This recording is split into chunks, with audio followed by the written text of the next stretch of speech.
Petit 1. Un homme asperge sa femme avec du solvant et lui met le feu à Waterloo.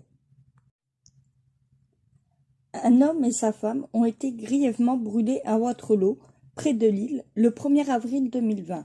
Selon les premiers éléments de l'enquête, l'homme a tenté d'immoler sa conjointe. Un homme et sa femme ont été grièvement brûlés dans un incendie à Waterloo, près de Lille. Dans la soirée du mercredi 1er avril, l'homme aurait aspergé sa compagne de White Spirit avant de lui mettre le feu. Transporté au service des grands brûlés. Selon le service départemental d'incendie et de secours, le feu s'est déclaré dans un appartement du rez-de-chaussée d'une maison située rue de l'Union. 24 sapeurs-pompiers étaient mobilisés sur place pour faire face aux flammes qui ont été éteintes au moyen d'une lance à eau. Le couple de quinquagénaires qui réside dans l'appartement a été pris en charge, souffrant de graves brûlures. Ils ont été transportés par le SMUR au service des grands brûlés au CHU de Lille. L'homme asperge sa conjointe de White Spirit. D'après nos informations, les premiers éléments de l'enquête ont permis de déterminer que le couple s'était disputé dans la soirée. Selon les témoignages recueillis par les policiers, l'homme alcoolisé aurait aspergé sa conjointe de White Spirit avant de lui mettre le feu. La femme aurait ensuite trouvé refuge chez un voisin, tandis que son compagnon mettait le feu à leur logement. L'enquête de police qui a été ouverte devra faire toute la lumière sur ce drame. Pendant le confinement, les violences conjugales ont connu un terrible bond de 30%. Victimes de violences conjugales ou intrafamiliales durant le confinement, un numéro spécial a été mis en place. Vous pouvez désormais donner l'alerte en envoyant un SMS au 114. Il permet d'alerter la police, gendarmes, SAMU et pompiers. Vous pouvez également donner l'alerte auprès de votre pharmacie.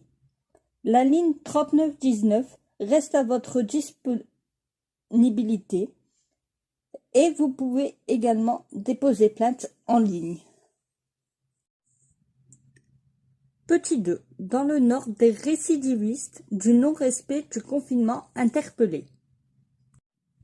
À Armentières et Roubaix, la police a interpellé de nouveaux multirécidivistes du non-respect du confinement. L'un d'eux avait déjà été verbalisé à 6 reprises. Malgré les mesures de confinement, certains s'entêtent à sortir sans attestation.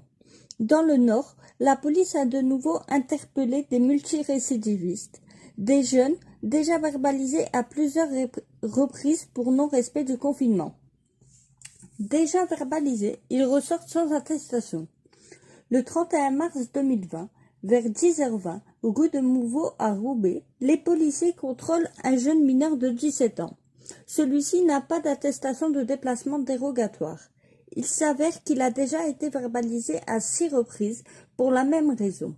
Interpellé et placé en garde à vue, déféré le 1er avril, le mineur a été laissé libre à l'issue de son déferment. Le même jour, vers 15h, toujours dans la rue de Mouveau, un autre individu âgé de 19 ans est contrôlé, lui aussi déjà verbalisé à plusieurs reprises. Il a été interpellé et placé en garde à vue. À l'issue de son déferment, il écope d'une peine de 60 heures de travaux d'intérêt général. À Armentières, le 1er avril 2020, vers 20h, les policiers repèrent un homme de 19 ans qui circule en vélo rue Robert Schumann. Lors du contrôle, il ne peut présenter une attestation de déplacement valable. Il a déjà été verbalisé pour les mêmes raisons à 3 reprises. Il est donc interpellé. Au poste, le jeune homme outrage un agent. Il est donc placé en garde à vue. Petit 3.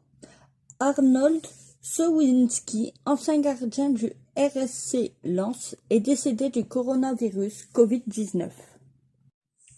L'ancien gardien du RSC Lens dans le Pas-de-Calais, Arnold Sowinski, est décédé ce jeudi 2 avril 2020 à 89 ans du Covid-19.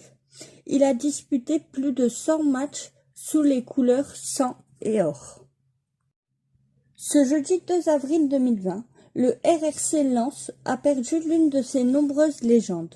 Arnold Zowinski, ancien gardien du club, est décédé à l'âge de 89 ans. Le coronavirus Covid-19 aura eu raison de ce grand joueur. Mineur puis joueur. Né à Liévin, dans le Pas-de-Calais en 1931, Arnold Zowinski a été mineur, joueur, entraîneur, supporter. Il incarnait l'esprit sang et or par excellence. Tout notre soutien à sa famille et ses proches, écrit le RRC Lens sur son site. Il aura évolué sous les couleurs lensoises de 1952 à 1966.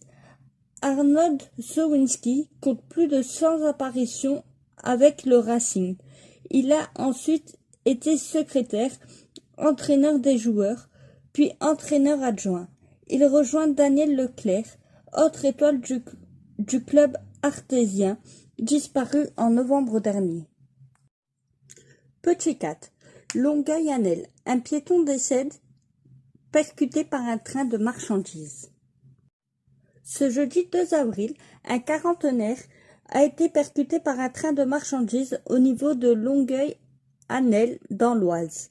La piste du suicide est envisagée par les autorités. Ce jeudi 2 avril, aux alentours de 13 h, un homme âgé de 42 ans a été percuté par un train de marchandises au niveau de la commune de Longueuil-Hanel, sur la ligne SNCF entre Compiègne et Noyon. L'homme originaire de l'Oise est décédé. La piste du suicide. Des investigations sont en cours pour déterminer les circonstances de l'accident. La piste du suicide est envisagée par les autorités selon nos informations. La victime se serait jetée entre les wagons du train de fer. Les gendarmes de la communauté de brigade de Choisy-au-Bac étaient sur place. Les sapeurs-pompiers de Tourotte ainsi que le chef d'incident local de la SNCF étaient également présents. Bate forte o tambor!